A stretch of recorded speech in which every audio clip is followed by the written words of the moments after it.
Welcome to the back room. Relax, unwind, and let our soothing gangster bedtime stories guide you into calm and peaceful sleep. Here we tell the quieter side of history, the childhoods, ambitions, and lives of legendary gangsters, without focusing on violence. As you settle in, share with us in the comments where you're listening from, what time it is right now, and one good thing that's happened to you today. We'd love to hear from you. If you enjoy our stories, please like this video to support the channel and subscribe so you never miss a new upload. Your encouragement helps us bring more mafia bedtime stories to life. Now close your eyes, feel at ease, and enjoy tonight's story. Wishing you peace and the sweetest dreams. Listen closely. Before you see the lights, before you feel the vibration in the pavement beneath your feet, you hear it. It is a sound that tears through the humid summer air of Harlem, a high-pitched, mechanical scream that echoes off the brick facades of the brownstones and rattles the windows of the tenements. It is the sound of raw, combustive power. It is 1986. The sun has long since dipped below the Hudson, leaving the sky a bruised purple that fades into the electric orange of the streetlights. The air is thick, smelling of exhaust fumes, fried food from the corner bodegas, and the faint, sweet scent of decay that always seems to linger in the city heat. Then he appears. He is moving so fast he is almost a blur, a streak of chrome and black leather cutting through the traffic on 125th Street. He rides a Kawasaki Ninja, a machine built for speed, leaning into the curves with a reckless grace that borders on suicidal. He weaves between the yellow cabs and the lumbering city buses, treating the gridlocked streets not as an obstacle, but as his own personal slalom course. This is Alberto Alpo Martinez, and tonight he is not just a man on a motorcycle. He is a king riding his warhorse. He is the prince of the pavement. He slows down as he approaches the block, the engine growling low and menacing, like a predator packing its cage. He pulls up to the curb, and for a moment the world seems to stop. The teenagers hanging out on the stoops go quiet. The older men playing dominoes pause mid-move.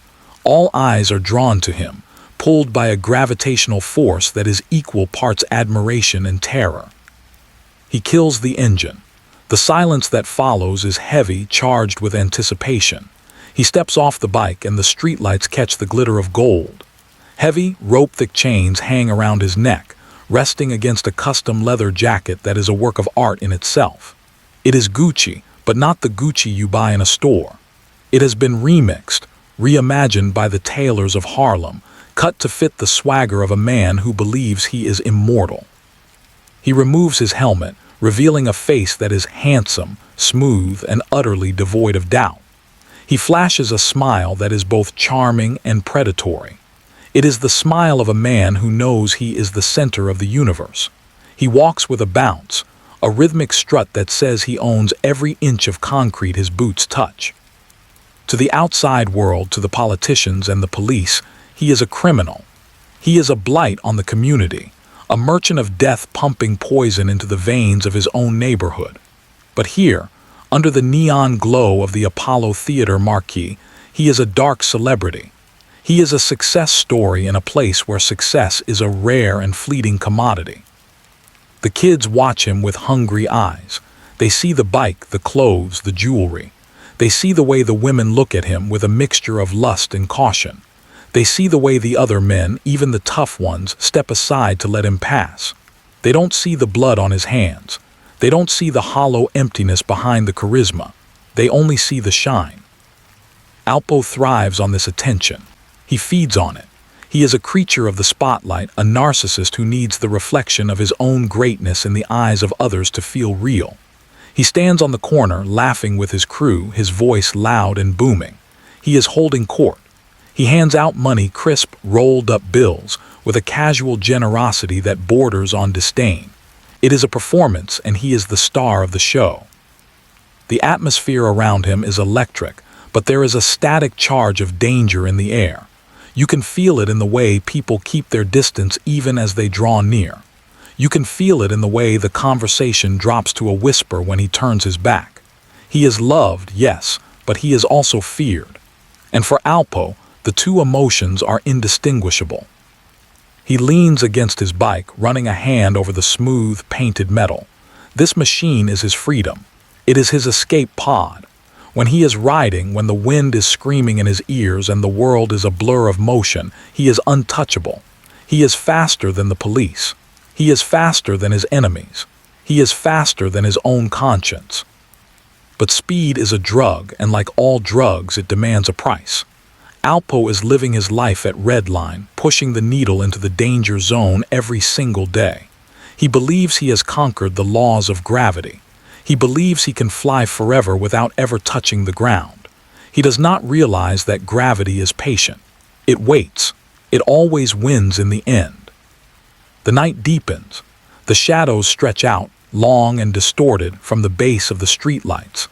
The steam rises from the subway grates, swirling around his ankles like ghosts trying to drag him down. But he doesn't notice the ghosts. He is too busy looking at his own reflection in the shop windows. He embodies the spirit of the era, the mid-'80s, the height of the crack epidemic, the time of paid in full. It was a time when the rules of society seemed to have collapsed, replaced by the brutal logic of the street. It was a time when a young man with no education and no prospects could become a millionaire overnight if he was willing to do the unthinkable. Alpo was willing. He was more than willing, he was eager. He embraced the darkness with open arms, wrapping himself in it like one of his expensive coats. He saw himself as a visionary, a businessman, a legend in the making. He didn't see the trail of destruction he was leaving in his wake. He didn't see the families destroyed, the lives ended, the community eroding under the weight of his product. He checks his watch, a heavy gold Rolex, the face encrusted with diamonds. It catches the light, sparkling like a captured star. He laughs at something one of his soldiers says, throwing his head back, his gold teeth flashing. It is the laugh of a man who thinks he has cheated fate. But fate is not cheated. It is merely delayed. He puts his helmet back on, the tinted visor sliding down to mask his face. He is anonymous again, a faceless rider in the night. He swings a leg over the bike and turns the key. The engine roars to life, shattering the quiet conversation of the street. The birds nesting on the ledges take flight, startled by the noise. He revs the engine once, twice, a challenge to the silence. Then he drops the clutch and launches himself forward.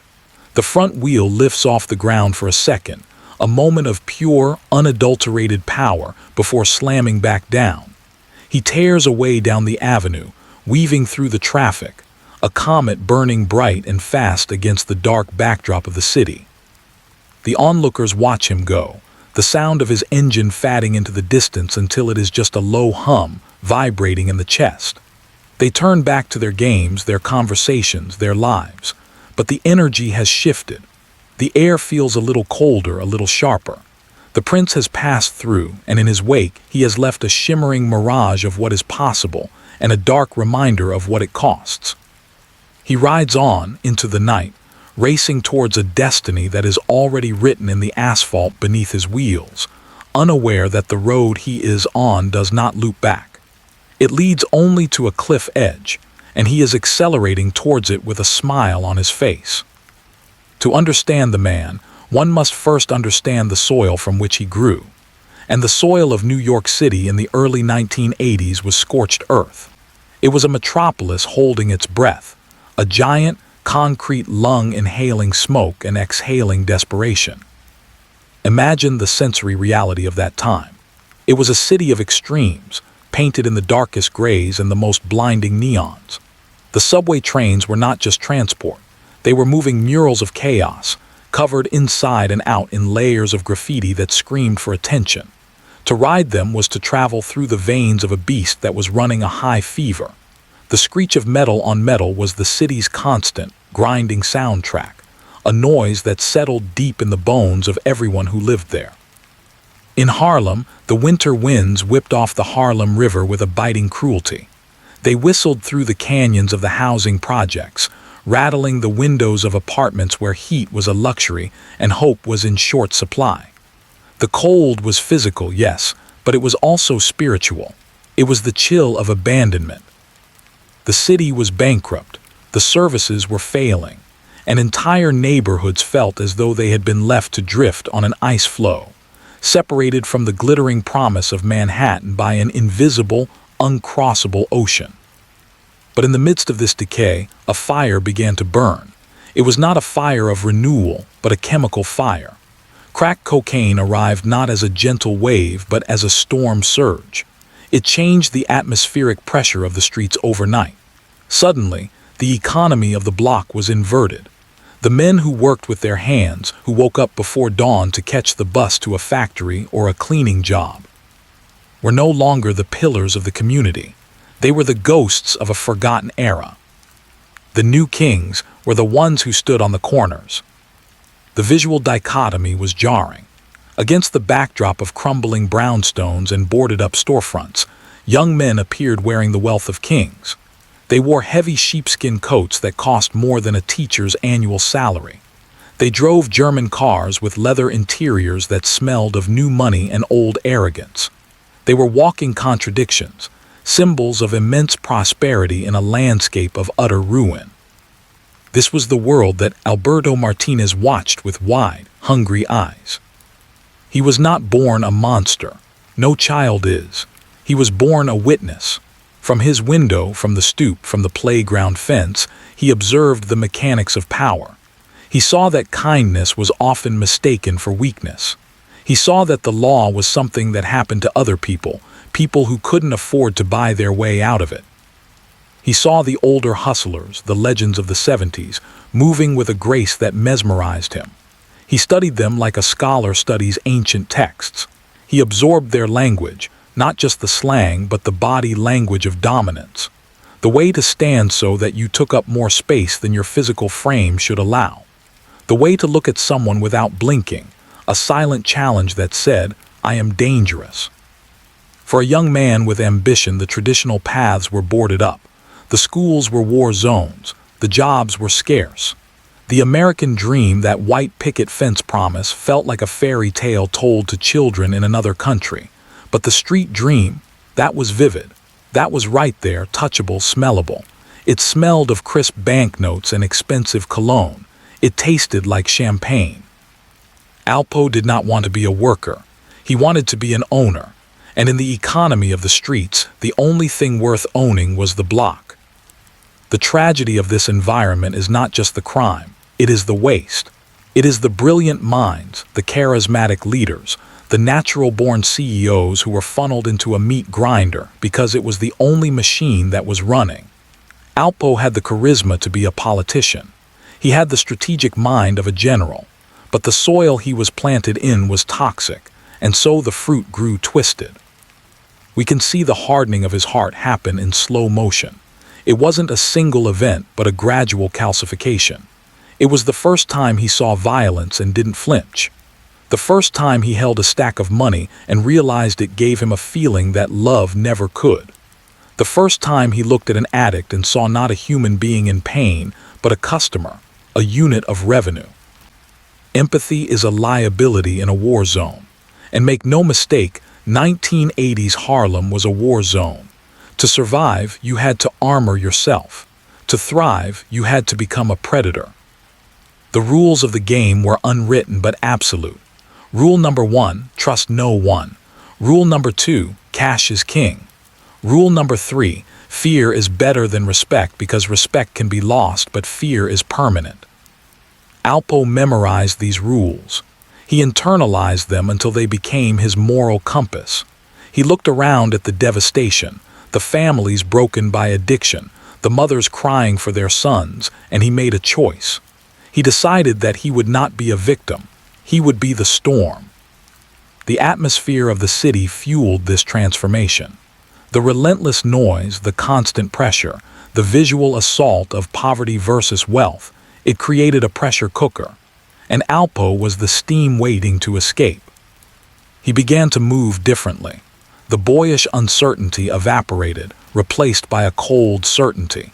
He started to curate his image, understanding instinctively that in a world of chaos, perception is reality. If you looked like a killer, people would treat you like one. If you looked like a millionaire, people would assume you were one. He was a product of his environment, yes, but he was also an eager student. He took the darkness of the city and wrapped it around himself like a cloak. He looked at the fire burning in the streets and didn't run for water. He ran for gasoline. As the sun set over the Harlem River, casting long, bruised shadows across the projects, Alpo Martinez stepped out onto the stage. The city was on fire, and he intended to dance in the flames. He was young, he was hungry, and he was completely unaware that the fire he was courting would eventually consume everything he touched. But for now, in the heat of the moment, it just felt like power. In every great tragedy, there is a moment of perfect alignment. A moment when the stars seem to arrange themselves in a pattern that promises eternal glory, but secretly spells out doom. For the streets of Harlem in the mid-1980s, that alignment came in the form of three young men. Alpo Martinez, Rich Porter, Azy Faison. Separately, they were forces of nature. Together, they were a weather system.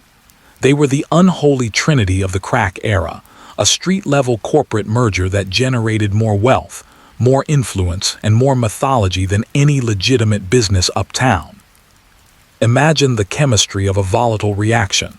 You need a spark, you need fuel, and you need oxygen. Azy Faison was the oxygen. He was the quiet strategist, the man who saw the game for what it was, a supply chain waiting to be optimized. He was the one who had been shot, who had seen the darkness up close and survived, returning with a vision that was almost spiritual in its intensity. He moved with a calm deliberation, a stark contrast to the chaos he orchestrated. He was the mind. Rich Porter was the fuel. He was the charismatic heart of the operation, the boy prince of Harlem. Handsome, smooth, and effortlessly cool, Rich was the one everyone wanted to be near. He had a smile that could disarm a loaded gun and a style that set the trends before the ink was dry on the fashion magazines. He was the soul. And Alpo was the spark. He was the volatile muscle, the unpredictable element that gave the trio its dangerous edge. He was the enforcer, the rider, the man who brought the visceral threat of violence to the table. He was the body. Together, they held court in the VIP sections of nightclubs like the Rooftop and the Latin Quarter. These were not just parties, they were coronations. The air in these rooms was thick with the scent of expensive perfume, sweat, and burning marijuana. The bass thumped in your chest like a second heartbeat. Picture the scene.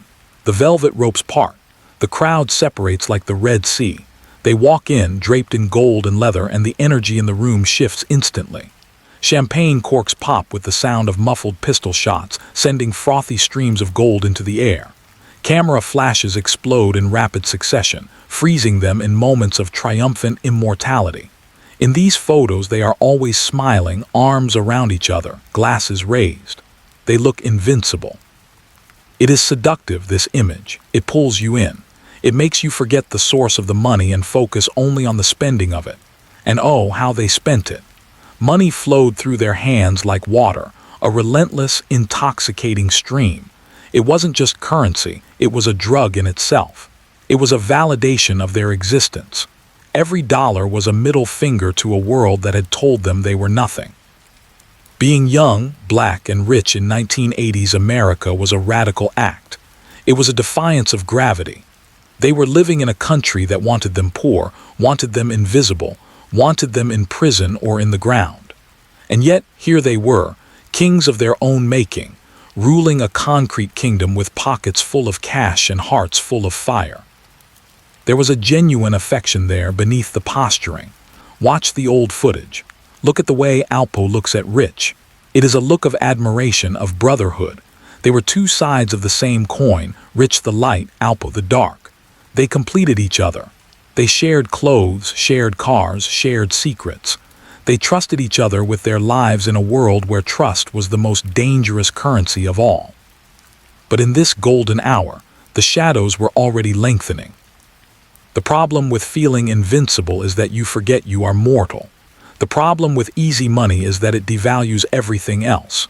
Loyalty, friendship, love, These things became commodities, subject to inflation and market fluctuations. The bonds that held the Trinity together were strong, yes, but they were forged in the heat of a criminal enterprise. And heat can weld, but it can also melt. AZ, the strategist, began to see the cracks first. He sensed the shifting winds, the jealousy that simmered beneath the surface, the paranoia that comes with too much power.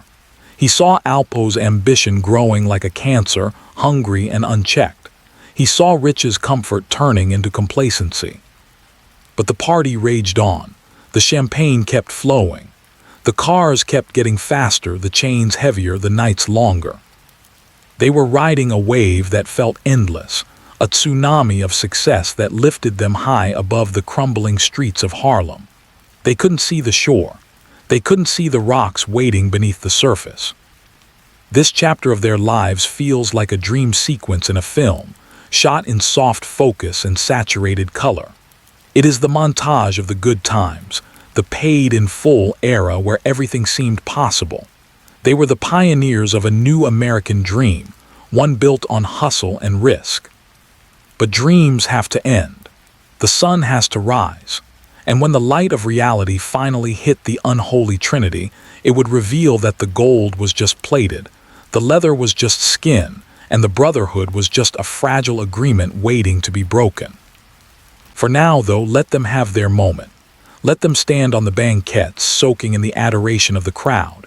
Let them toast to the future they believe they own.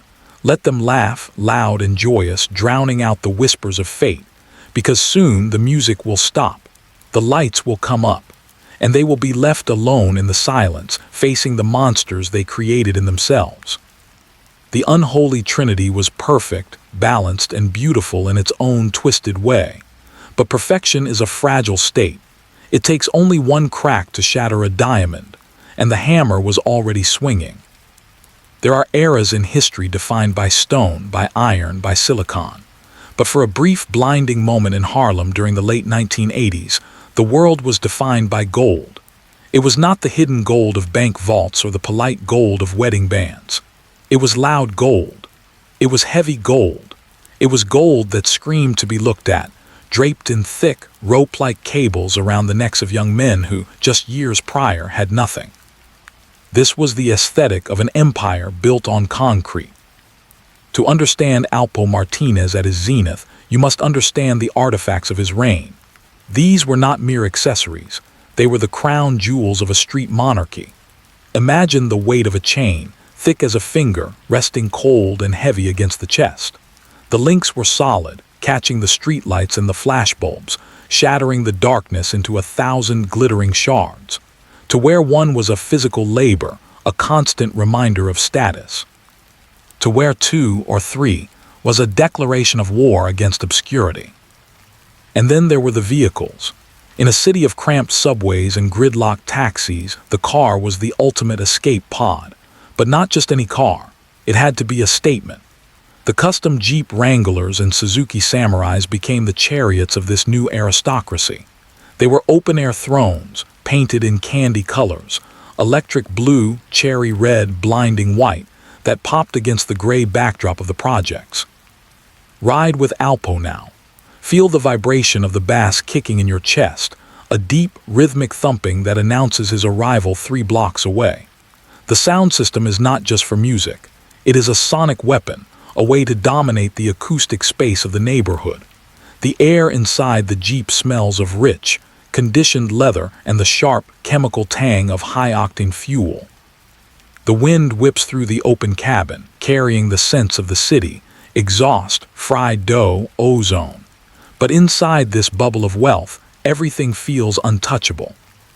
He drives with one hand on the wheel, the other resting casually on the door frame, a Rolex glowing on his wrist like a captured moon. The sheepskin coats, oversized and luxurious, serve as the ermine robes of this kingdom. They are impractical for the weather, often too warm or too bulky, but practicality is for the working man. These coats are about volume. They take up space. They say, I am here, I am substantial, I matter. This material culture was not just about vanity, it was a language. In a world where words were often cheap or dangerous, objects spoke the truth. A Dapper Dan jacket with its remixed Gucci logos said that you had taken the symbols of European wealth and bent them to your own will. It was an act of cultural rebellion stitched in leather and silk. But for Alpo, the objects were merely props for the real addiction, the fame. Money for him was not a means to an end. It was not about security or comfort or a future for his children. Money was a spotlight. He didn't just want to be rich, he wanted to be famous. He wanted to be the sun around which the street corner revolved. Watch him enter a room. It is a performance. He doesn't just walk in, he makes an entrance. He pauses at the door, letting the energy shift, waiting for the heads to turn. And they always turn. He feeds on that moment, the collective intake of breath, the whispers that ripple through the crowd like wind through grass. That's him. That's Alpo. He is a vampire of adulation. He drinks in the envy of the men and the desire of the women. It fills the hollow spaces inside him, patching over the insecurities and the fear. He laughs too loud, smiles too wide, throwing money at the bar, at the DJ, at strangers. It is a manic generosity, a way of buying love by the hour. The packing of this life is hypnotic. It has a trance-like quality, a repetitive rhythm that numbs the mind to consequence. The drive, the deal, the spend, the drive, the deal, the spend. It is a carousel that spins faster and faster, blurring the world outside until all that exists is the motion itself. Yet if you look closely, beneath the shine of the gold and the gloss of the paint, there is a creeping coldness. These chains, these cars, these nights of champagne and celebration, they are not free. The bill is paid in blood, but the transaction is hidden. The violence that sustains this lifestyle is kept off stage, pushed into the shadows of alleyways and the silence of vacant lots. But it is there. You can feel it in the way Alpo's eyes scan the room, never truly resting. You can feel it in the heavy bulge beneath the sheepskin coat. Every gold link represents a debt collected, a territory seized, a competitor removed. The silence of the disappeared pays for the noise of the sound system. Alpo is beginning to believe his own myth. He looks in the rearview mirror and sees a god, invincible and eternal. He forgets that he is driving on pavement that is cracked and treacherous. He forgets that the concrete does not care about his jewelry. It is hard, and it is unforgiving, and it is waiting to catch him when he falls. He speeds down 125th Street, the lights blurring into streaks of neon. He feels infinite. He feels loved. But he is driving alone, encased in a shell of metal and ego, moving further and further away from the reality of the ground beneath his wheels. The higher he builds his tower of gold, the longer the shadow it casts, and deep in that shadow, the monsters he has created are starting to wake up. There are roads in America that function less like highways and more like arteries, pumping the lifeblood of commerce and corruption from one organ of the nation to another. Interstate 95 is one such vein. It stretches south from the vertical canyons of New York City, cutting through the industrial rust of New Jersey, the forests of Maryland, and finally, bleeding into the horizontal sprawl of the nation's capital. For Alpo Martinez, this stretch of asphalt, the iron pipeline, became a bridge between two worlds, a passage that led him from the bright, flashy celebrity of Harlem into a darker, deeper circle of the underworld. Leaving New York is a physical sensation. You leave behind the crushing weight of the skyscrapers, the constant, manic vibration of millions of people stacked on top of one another. The energy of New York is vertical, it forces you to look up. But as Alpo drove south, the world flattened out. The sky opened up, vast and indifferent. And when the skyline of Washington, D.C. finally emerged from the haze, it offered a jarring contrast. D.C. in the late 1980s was a city of illusions. On the surface, it was the seat of global power, a place of white marble monuments, manicured lawns, and wide, European-style boulevards designed to impress foreign dignitaries. The Capitol dome glowed like a beacon of democracy in the distance. But Alpo wasn't there for the politics. He was there for the shadow city that existed beneath the marble. If New York was a fistfight, D.C. was a knife in the dark. It was known then as the murder capital, a moniker earned through a staggering tally of bodies that filled the morgues faster than they could be processed. The violence here felt different, sharper, faster, less performative than in Harlem. In New York, violence was often a tool of business or a display of dominance. In D.C., it felt elemental, like the humidity that blanketed the city in the summer. And oh, the humidity. That is the sensory reality of Washington. It is a swamp reclaimed but never fully tamed. The air in the summer is thick enough to chew, a wet, heavy blanket that traps the heat and the aggression close to the ground. It smells of wet asphalt, Potomac River mud, and the exhaust of cars idling in gridlock. When Alpo stepped out of his car in the district, the air didn't invigorate him, it oppressed him. It clung to his skin. It whispered that the rules of the North did not apply here. But Alpo Martinez was adaptable. He looked at this sprawling, violent landscape and saw opportunity. In Harlem, he was part of a trinity, sharing the spotlight, sharing the decisions. Here, miles away from Rich Porter and AZ Faison, he could be something else. He could be absolute. The transformation was psychological as much as it was geographical.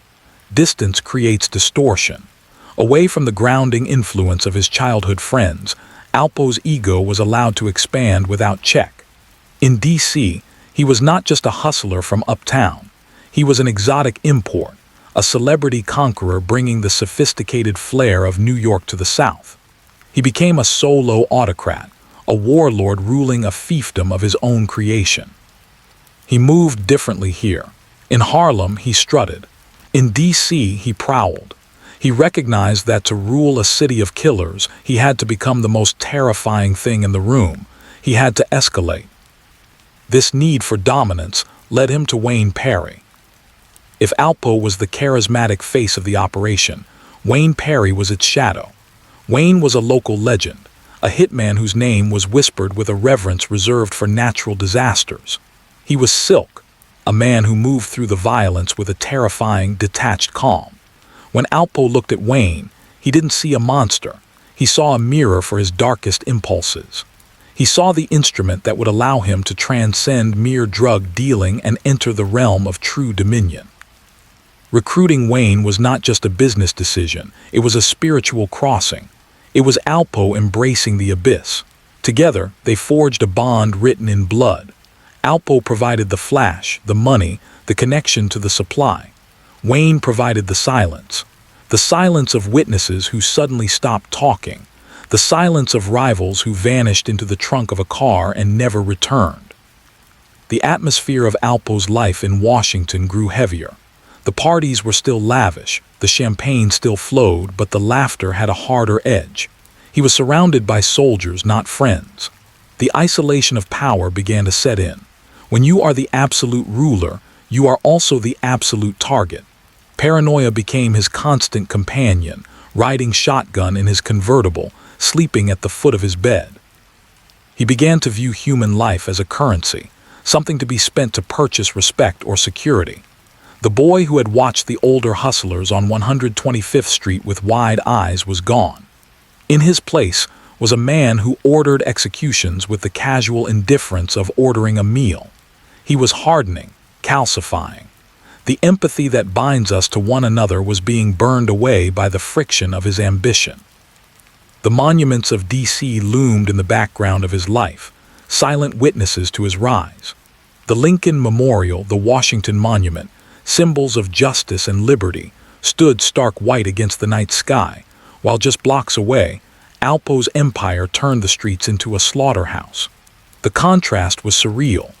The seat of the law and the lawless existed side by side, separated only by invisible lines of class and geography.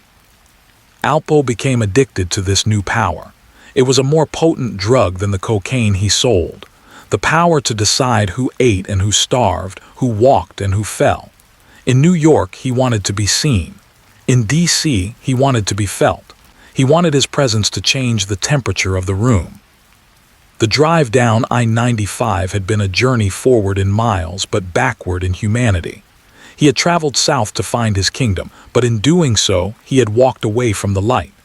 The prince was dead. Long live the king. But a king who rules through fear sits on a throne of knives. As the heavy, humid nights of Washington closed in around him, Alpo Martinez stood tall, draped in gold, watching his new city with eyes that had forgotten how to blink. He had conquered the murder capital, or so he believed. He did not realize that the city was not a prize to be won. It was a trap waiting to be sprung. And he had walked right into the center of it, locking the door behind him. There are moments in history where the fabric of reality seems to tear, where the laws of nature, gravity, light, time, are suspended and replaced by a cold, irrevocable finality. For the story of Harlem, for the story of the crack era, and for the story of Alpo Martinez, that moment arrived on a quiet night in January 1990. It was the night the music stopped. To understand the magnitude of this betrayal, one must first understand the architecture of envy. Envy is not a sudden emotion. It is a slow-growing vine. It wraps itself around the heart, tightening inch by inch, day by day, until it squeezes the humanity out of a man. Alpo looked at Rich Porter and saw everything he wanted to be. Rich didn't have to try. Rich was loved. Rich was the sun, and Alpo, despite all his gold, despite all his power in D.C., knew deep down that he was just a moon reflecting another man's light. The paranoia set in like a fever. In the weeks leading up to that night, Alpo's mind became a labyrinth of whispers. He imagined conspiracies where there were none. He saw slights in smiles, threats in handshakes. He convinced himself that Rich, his brother, his partner, the man who had shared his clothes and his dreams, was cutting him out. It was a lie, a fiction spun by his own insecurity, but to Alpo, it felt like the gospel truth. The decision was made not in a fit of rage, but with a terrifying, icy calm. It was a calculation, a subtraction. Picture the scene. It is night. The city is breathing its slow, rhythmic breaths. Alpo pulls up in his car. Rich Porter gets in. There is no sense of danger. Why would there be? This is his best friend. This is the man who has stood back to back with him against the world. Rich settles into the passenger seat, perhaps adjusting the radio, perhaps talking about a girl or a deal or the weather. He is relaxed. He is safe.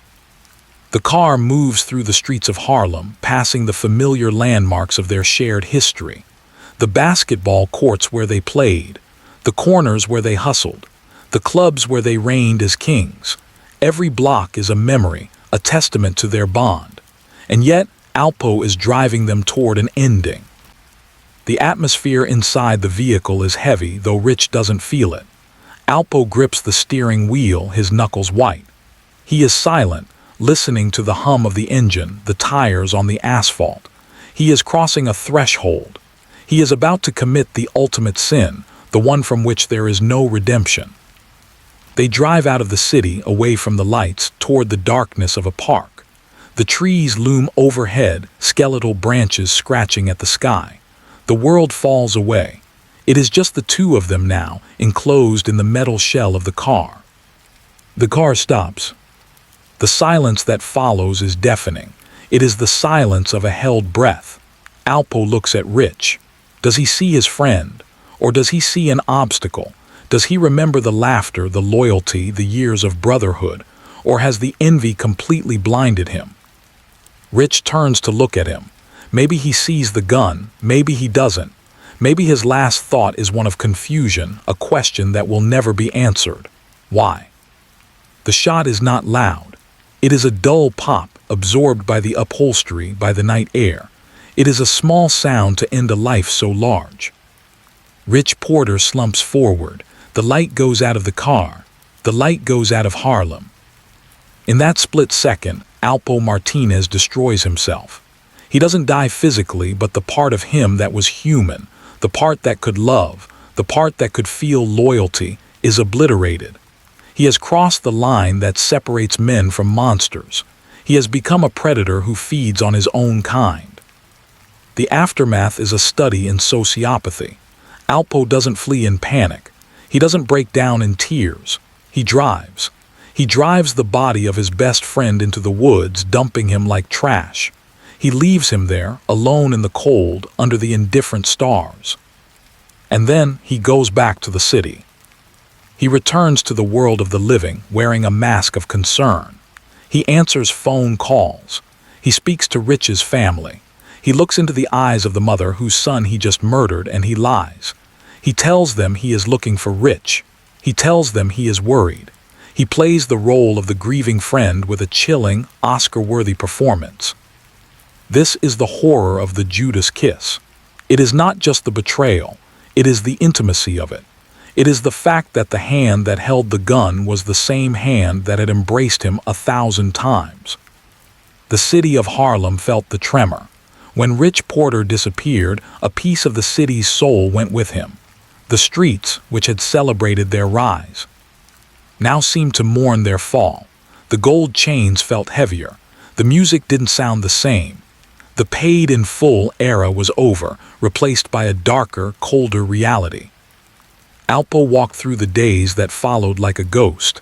He had the money. He had the power. He had removed the source of his envy. But he had also hollowed himself out. He was a shell, a king of nothing.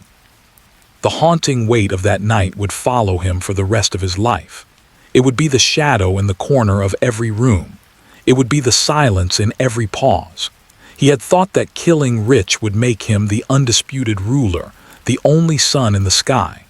But he didn't realize that without the sun, there is only darkness. As the weeks turned into months, the truth began to seep out, as truth always does. The whispers started again, but this time they weren't about conspiracies. They were about Alpo. They were about the coldness in his eyes. They were about the monster he had become. He had won the game, but he had lost his soul. And in the end, that is the only currency that truly matters. There is a specific kind of silence that follows a great noise. It is not peaceful. It is the ringing in your ears after an explosion, the hollow hum of a room that was once filled with music. For Alpo Martinez, the murder of Rich Porter was that explosion. And in the days, weeks, and months that followed, he lived in the deafening silence of its aftermath. He had survived. In the brutal calculus of the streets, he had won. He was still breathing. His rival was not. He had the money, stacks of it, rubber-banded in safes and shoe boxes. He had the territory, his influence stretching from the brownstones of Harlem to the monuments of D.C. But victory, he soon discovered, tastes remarkably like ash when there is no one left to share it with. The magic was gone. The atmosphere of his life shifted from a vibrant Technicolor movie to a grainy, black and white surveillance tape. He moved through the world like a man hunted by his own shadow. The easy swagger, the confident bounce in his step, it was replaced by a rigid tension. Every car that slowed down near him was a potential hit squad. Every glance from a stranger felt like an accusation.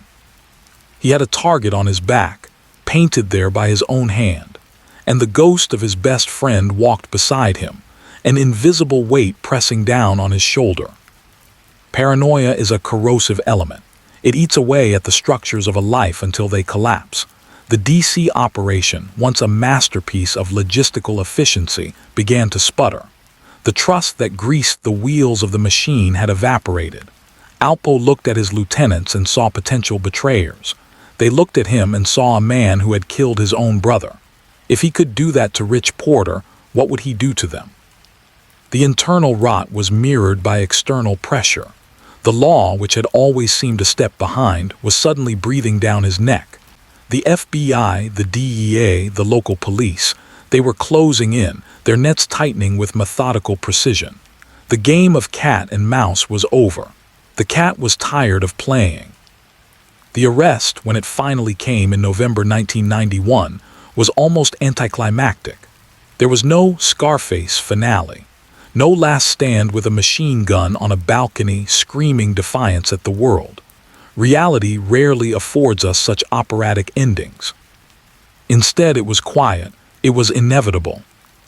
It happened in Washington, D.C. The sensory details of that moment are stripped of all glamour. There was no gold, no leather, no booming bass. Just the sudden swarm of agents, the shouting of commands that sounded far away as if underwater, the cold, biting snap of steel handcuffs ratcheting tight around his wrists, the sensation of being pushed, handled, controlled by other men. For a man who had spent his life defining his own space, expanding his presence to fill every room, this physical constriction was a shock to the soul. He was placed in the back of a government sedan, not a luxury jeep. The window did not roll down. The door did not open from the inside. The ride to the federal holding facility was a journey into a new world, a world of concrete, steel, and fluorescent light. The prince of the pavement was stripped. They took his chains, the heavy ropes of gold that had been his armor. They took his watch, the diamond-encrusted symbol of his time. They took his clothes, the custom fabrics that defined his style. He was left naked, shivering in the sterile air of a processing room, before being handed a jumpsuit that smelled of industrial detergent and other men's despair. The slamming of the cell door is a sound that changes a man. It is heavy, metallic, and final. It reverberates in the chest, marking the boundary between the life that was and the life that is. In that small, gray box, the packing of his existence slowed to a crawl. For years, Alpo had been addicted to movement, the speed of the bike, the rush of the drive, the frenetic energy of the hustle. Now he was still. He was forced to sit with himself. And that is the truest punishment. Stripped of the adulation that fueled him, Alpo Martinez began to shrink. Without the eyes of the street on him, without the whispers of "that's Alpo," who was he? He was just a number, just a body in a cage. He stared at the painted cinder blocks of his cell wall. The silence pressed in on his ears. In the quiet, the memories he had outrun for so long began to catch up. The face of Rich Porter, the faces of the others, the lies, the blood. This was the beginning of the end of the legend. The myth of the invincible gangster was dissolving, leaving behind only a frightened man facing the crushing weight of the federal justice system. He was a king without a crown, a ruler without a kingdom, left to rule over nothing but his own regrets in the empire of the damned. There is a sound more destructive than the rack of a shotgun slide, more final than the slamming of a prison gate. It is a small, scratching sound, the friction of a ballpoint pen moving across a piece of legal paper. Scritch, scratch, scritch. In the mythology of the streets, silence is golden. Silence is honor. But in the sterile, airless interrogation rooms of the federal justice system, silence is a luxury that few can afford. Alpo Martinez sat in one of those rooms. The walls were painted a color that was neither beige nor gray, a color designed to drain the hope out of a man. The air was recycled, cool and dry, smelling faintly of old coffee and stale fear. He was facing the abyss. The charges against him were a mountain range of felonies: murder, conspiracy, drug trafficking. The penalty was not just a lifetime in a cage, it was the needle. The state wanted his life. They wanted to stop his heart. And so, Alpo Martinez, the prince of 125th Street, the man who had built his legend on fearlessness, found himself at a crossroads. To his left lay the grave, or a concrete box where he would rot until he died of old age. To his right lay a door, but the toll to pass through that door was everything he claimed to be. The decision to cooperate is rarely a moment of dramatic confession. It is a slow, agonizing calculation. It is the prisoner's dilemma played out in real time. Alpo looked at the agents across the table. They weren't his enemies anymore. They were his lifeline. They offered him a future, however diminished, in exchange for the past. He picked up the pen. The intimacy of betrayal is terrifying. To snitch is not just to speak, it is to undress the lives of the people who trusted you. Alpo began to trade names like currency. He traded dates. He traded locations. He unspooled the intricate web of the DC underworld, pulling on threads that would bring down entire organizations. Most notably, he traded Wayne Perry.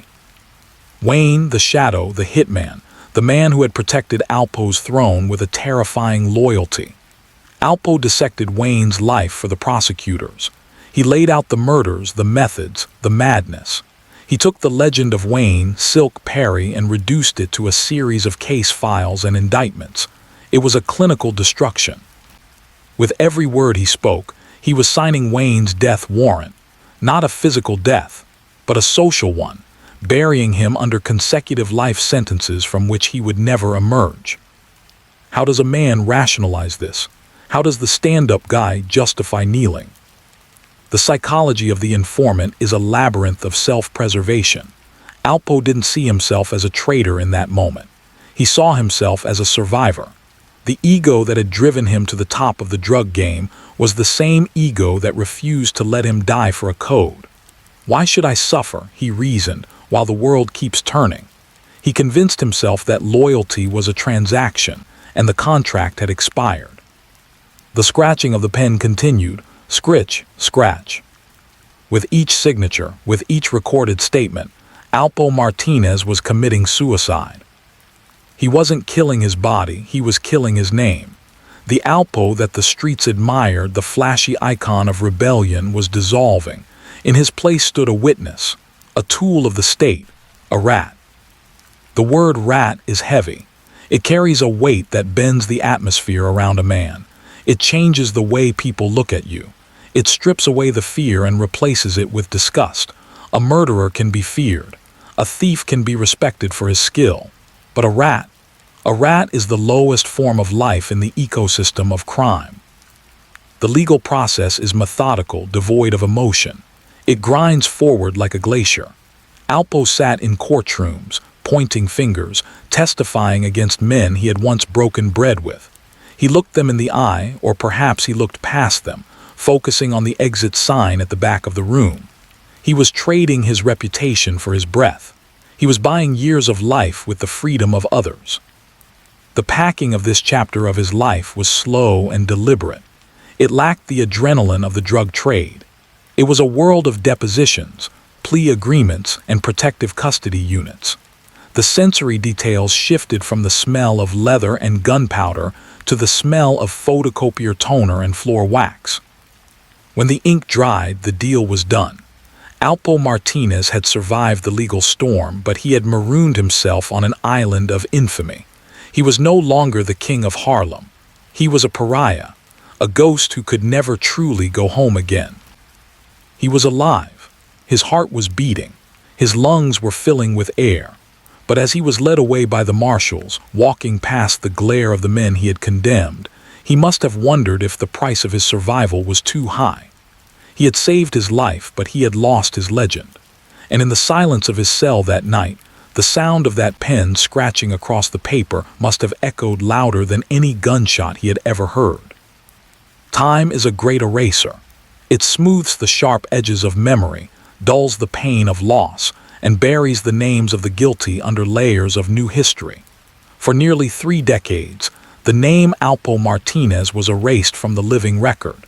He vanished into the bureaucratic ether of the Federal Witness Protection Program, a system designed to turn men into ghosts.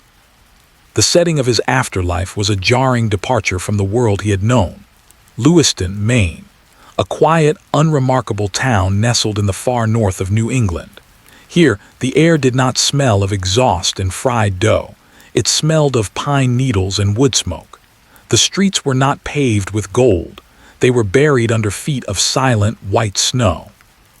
Alpo Martinez ceased to exist. In his place stood Abraham Rodriguez. Abraham was a construction worker.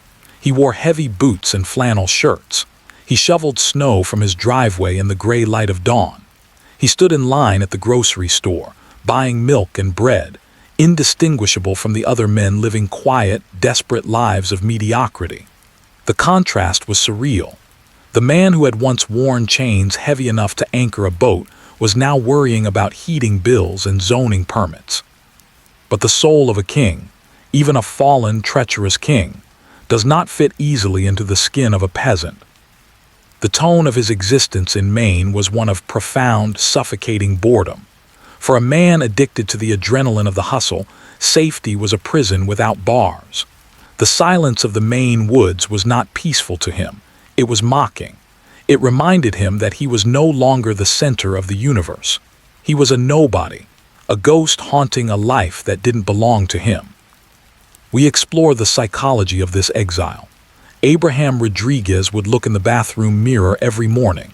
He would see the graying hair, the lines etched around his eyes by years of stress and survival.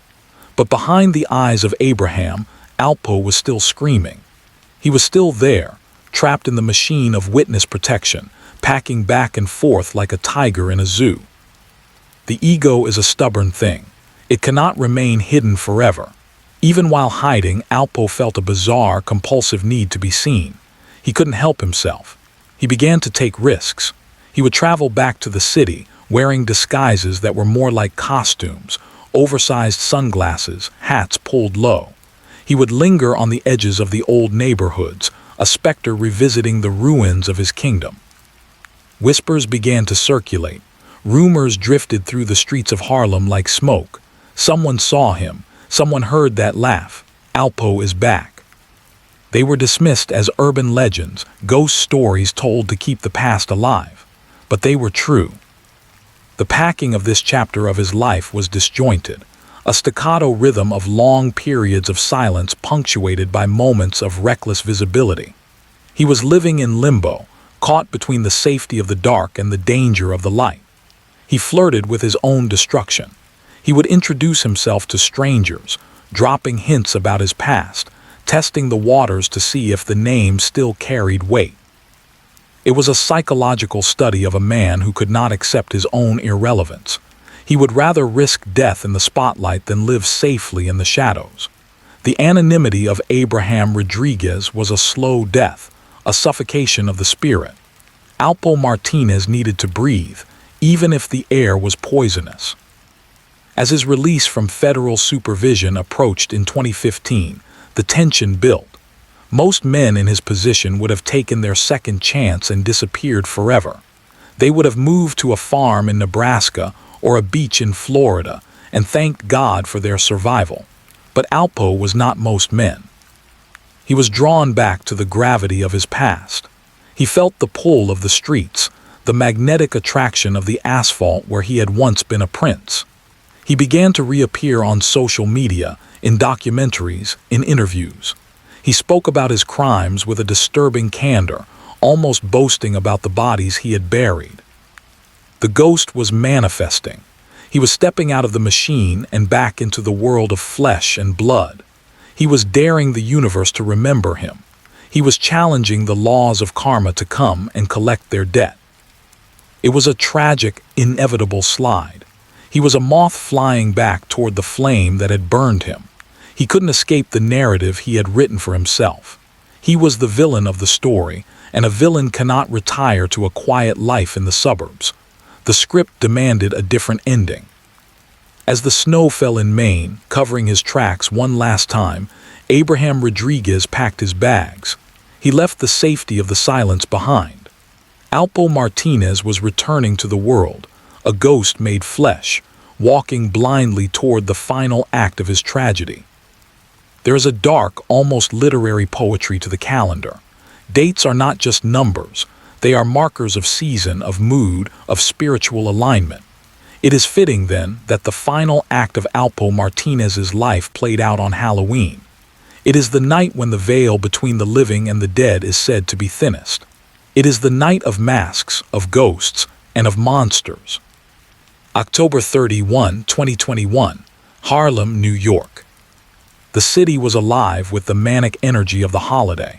Children had long since gone to bed, their plastic pumpkins filled with candy, leaving the streets to the adults and the spirits. The air was crisp, carrying the sharp scent of fallen leaves and the coming winter. The wind moved through the avenues, rustling the skeletons of the trees, whispering secrets to anyone who stopped to listen. Alpo Martinez was back. He wasn't hiding in the shadows of Maine anymore. He was here, in the heart of the kingdom he had abdicated 3 decades prior. He was driving a red Dodge Ram truck, a vehicle as loud and aggressive as the man behind the wheel. He moved through the streets of Harlem not with caution, but with a reckless, defiant pride. He wanted to be seen. He wanted the neighborhood to know that the mayor of Harlem had returned to claim his desk. Witnesses would later describe a scene that felt like a fever dream. As he drove, Alpo was throwing packets of drugs out the window of his truck.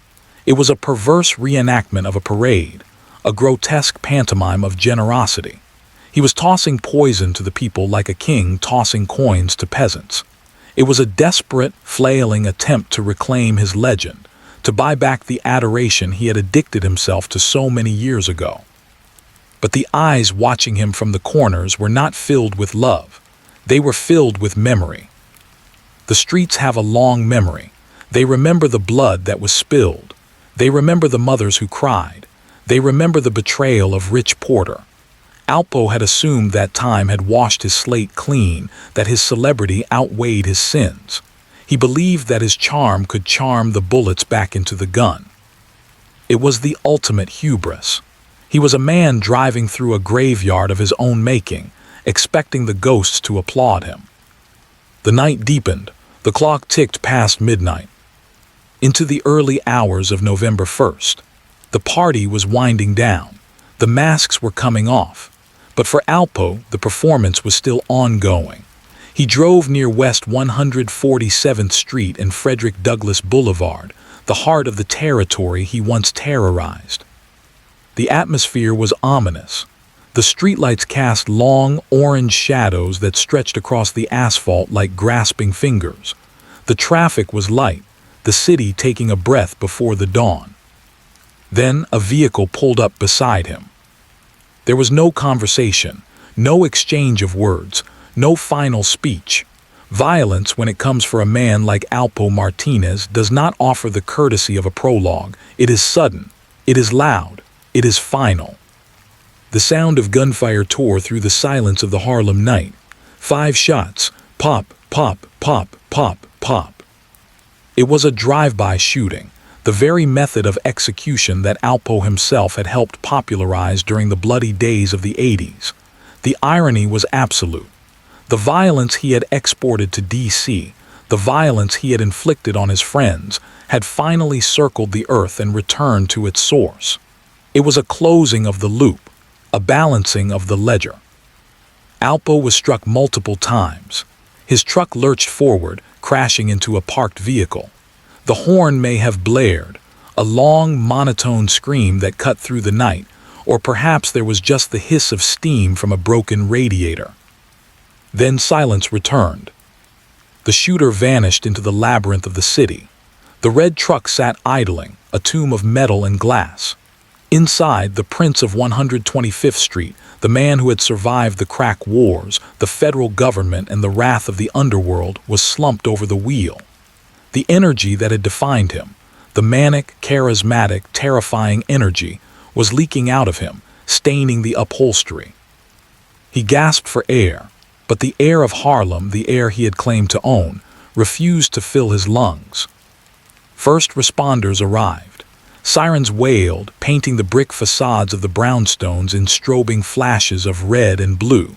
They pulled him from the wreckage, rushing him to Harlem Hospital. But it was a formality. The spirit had already left the building. Alpo Martinez was pronounced dead just minutes later. The aftermath of the shooting was quiet.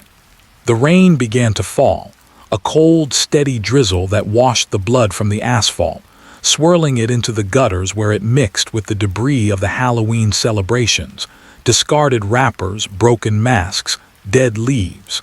The city was cleaning itself. The news rippled through the internet and the streets. Alpo is dead. For some, it was a shock. For many, it was an inevitability, a debt collected. As we stand back and look at the wreckage of this life, what is the legacy of Alpo Martinez? It is not the gold. It is not the cars. It is not the fame. It is a tragedy. It is the tragedy of a man who was gifted with immense talent, charisma, and intelligence, and who used it all to build a monument to his own ego. It is a cautionary tale about the seduction of the streets, about the lie that says you can live fast and die old. It is a story about betrayal, betrayal of friends, betrayal of community, and ultimately betrayal of the self. Alpo spent his life looking in the mirror, falling in love with the reflection of the gangster. But mirrors are fragile, and when they break, they cut. He died as he lived in the spotlight, amidst violence, the center of attention for one last bloody moment. He wanted to be a legend. He wanted to be remembered, and he will be, but not as a king. He will be remembered as a ghost who haunted his own life until there was nothing left to haunt. The camera pulls back now, rising above the street corner. We see the police tape fluttering in the wind. We see the wet pavement reflecting the city lights.